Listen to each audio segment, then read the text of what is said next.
नमस्कार दोस्तों। आज हम चर्चा करेंगे तीन बेहद अहम सेक्टर्स की। एफएमसीजी, ऑयल रिफाइनरीज और पेंट्स की। एफएमसीजी जहां रूरल डिमांड और टैक्स कट्स बड़ी भूमिका निभा रहे हैं, वहीं ऑयल रिफाइनरीज जो ग्लोबल डिमांड डायनामिक्स और क्रूड ऑयल प्राइसेस के हिसाब से हिलते डुलते रहते हैं।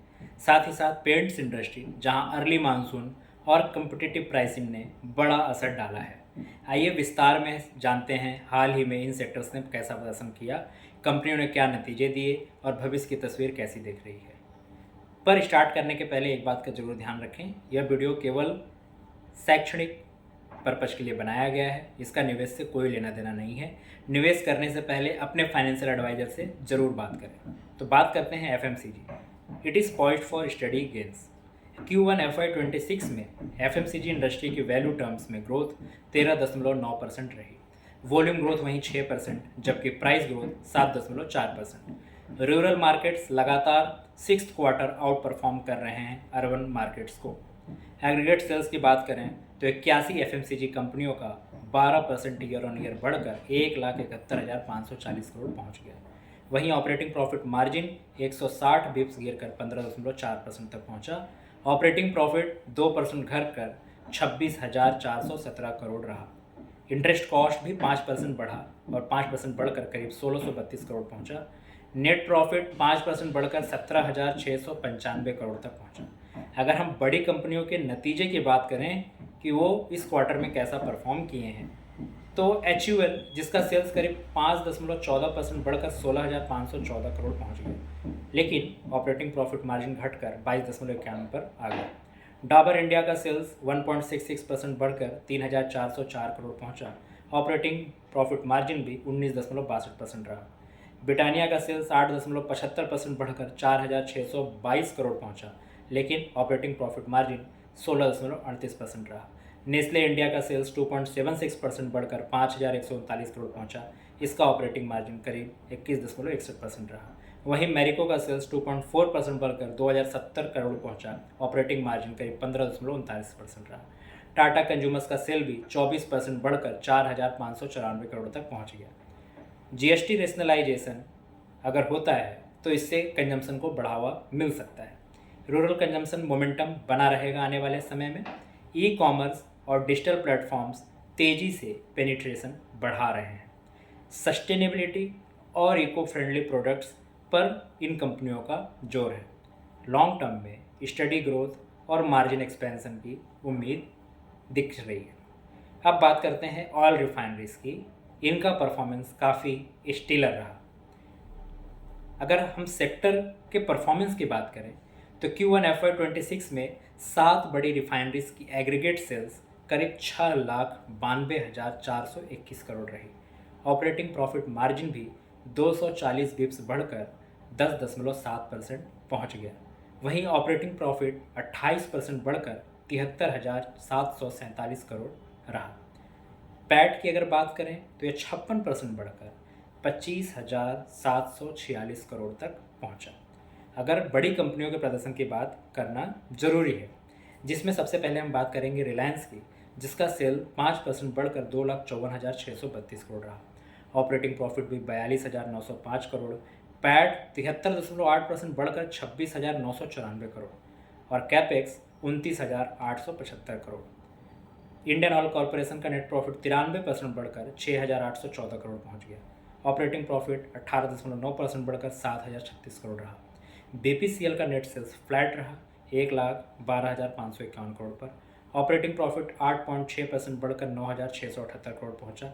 GRM $7.9 पर बैरल इसका रहा। HPCL की बात करें तो सेल्स 3% गिरकर 1,10,825 करोड़ पहुंचा। ऑपरेटिंग प्रॉफिट 141% बढ़कर 6,039 करोड़ तक पहुंच गई। ग्लोबल डिमांड डायनामिक्स बदल रहे हैं। LNG, नेफ्था और EV एडॉप्शन इम्पैक्ट डाल रहे हैं। भारत में इंफ्रा स्पेंडिंग और पॉलिसी सपोर्ट डिमांड को आने वाले समय में और बढ़ाएंगे। LPG सब्सिडी और उज्ज्वला योजना से रूरल कंजम्पशन भी स्टडी रहेगा। Near term margins global crude volatility पर डिपेंड करेंगे। लॉन्ग टर्म आउटलुक इस सेक्टर का पॉजिटिव है, लेकिन फॉसिल फ्यूल डिमांड पर स्ट्रक्चरल डिक्लाइन की शुरुआत हो सकती है। अब हम बात करेंगे पेंट इंडस्ट्री की। इनका ग्रोथ काफ़ी म्यूटेड रहा। Q1 FY26 में 6 पेंट्स कंपनीज की सेल्स 1% मात्र बढ़ी और ये बढ़कर 15,759 करोड़ पर पहुंची। ऑपरेटिंग प्रॉफिट मार्जिन 80 बिप्स गिरकर 16.7% पर आ गई। वहीं ऑपरेटिंग प्रॉफिट 4% घटकर 2,628 करोड़ तक रही। पीबीटी की बात करें तो वो भी 5% घटकर 1773 करोड़ पर आ गए। अब देखते हैं कुछ कंपनियों का प्रदर्शन, जैसे एशियन पेंट्स। सेल्स 8,939 करोड़ रहा, फ्लैट। ऑपरेटिंग मार्जिन 150 बिप्स घटकर 14.8% पर आ गया। पैट 843 करोड़ रहा, जिसमें 6% की गिरावट देखने को मिली। वहीं बर्जर पेंट्स सेल 4% घटकर 3,201 करोड़ पर आया। पैट 528 करोड़ रहा। पैट का ग्रोथ करीब 5.5% रहा इनका। कांसाई नेरोलैक, इसका सेल 1% बढ़कर 2,162 करोड़ रहा। पैट करीबन 183 करोड़। वहीं इंडिगो पेंट्स का सेल 11% बढ़कर 309 करोड़ पहुंचा। पैट 26 करोड़ रहा। एक्जो नोबेल का सेल 4% घटकर 995 करोड़ रहा। ऑपरेटिंग प्रॉफिट मार्जिन भी करीब 13.5% रही। JSW paints Akzo Nobel stake 74.76% acquisition की के बाद अब आने वाले क्वार्टर्स में ये देखना दिलचस्प रहेगा कि JSW पेंट्स कैसा परफॉर्म करता है इतने कम्पिटिटिव मार्केट में। अर्ली मानसून और एग्रेसिव प्राइसिंग से डिमांड सबड्यूड रही।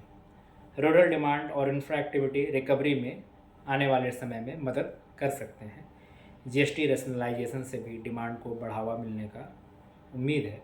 साथ ही साथ रॉ मटेरियल प्राइसेस, जिसमें titanium dioxide, crude derivatives margins पर दबाव डाल सकते हैं। लॉन्ग टर्म में फेस्टिव सीजन डिमांड, प्रीमियमाइजेशन और इंफ्रा ग्रोथ पेंट सेक्टर को और सपोर्ट करेंगे। तो दोस्तों, आज हमने FMCG, ऑयल रिफाइनरीज और पेंट सेक्टर का हाल, कंपनियों का प्रदर्शन और आने वाले समय की तस्वीर को समझा। FMCG स्टडी डिमांड और रूरल ग्रोथ से आने वाले समय में और भी मजबूत हो सकती है। साथ ही oil refineries short term global volatility से प्रभावित तो हुई है, लेकिन भारत में इंफ्रा ग्रोथ से इसे काफ़ी सपोर्ट मिल रहा है। वहीं पेंट सेक्टर अभी म्यूटेड है, लेकिन फेस्टिव सीज़न और इंफ्रा पुश से धीरे धीरे पिकअप करेगा। याद रखिए, ये जानकारी सिर्फ शैक्षणिक और सूचना उद्देश्य के लिए दी गई है।